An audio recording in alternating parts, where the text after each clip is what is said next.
வாழ்கிற வாழ்க்கை அர்த்தம் உள்ளதாக இருக்கணும், 4 பேருக்கு நல்லது பண்ணணும். சில பேர் என்ன சொல்லுவாங்க, கர்ம வினைகளை வந்து நம்ம அதுக்குரிய பலன்கள் தான் வாழ்க்கை, நம்ம செய்த கர்ம வினையோட ரிஃப்ளெக்ஷன் தான் வந்து நம்ம வாழ்கிற லைஃப் அப்படின்லாம் சொல்லுவாங்க. சில பேர் என்ன சொல்லுவாங்க, வாழ்க்கையை ஜாலியாக என்ஜாய் பண்ணணும் அப்படின்னு சொல்லுவாங்க.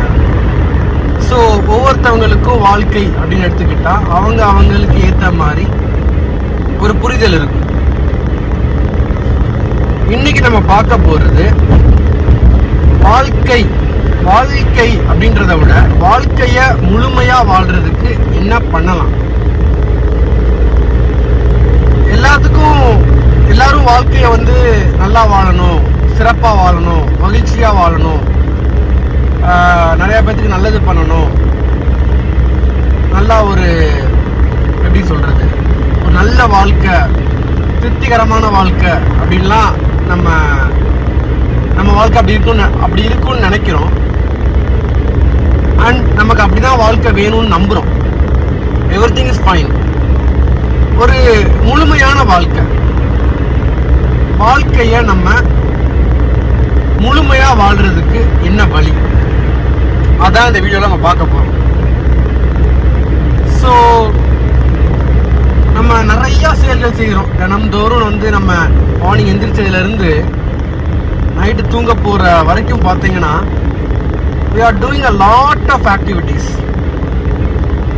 and it's appreciable. ஃபர்ஸ்ட் நம்ம அதுக்கு நம்மளே அப்ரிஷியேட் பண்ணிக்கலாம், நன்றி சொல்லலாம். அண்ட் ஒவ்வொரு செயலுக்கும் வந்து ஒரு இம்பேக்ட் இருக்கும் இந்த வேர்ல்டில். நம்மளோட கண் அசைவுல இருந்து நம்ம செய்யக்கூடிய எவ்வளோ பெரிய செயலாக இருந்தாலும் சரி, சின்ன செயலாக இருந்தாலும் சரி, அந்தந்த செயலுக்குரிய விளைவுகள், தாக்கம் இந்த உலகத்தில் ஏற்பட்டு கொண்டே இருக்கும். ஸோ எப்படி வந்து நம்ம வாழ்க்கையை முழுமையா வாழ்றது, that is the challenge we are going to take now. நம்மளோட வாழ்க்கை எதை நம்பி, இல்ல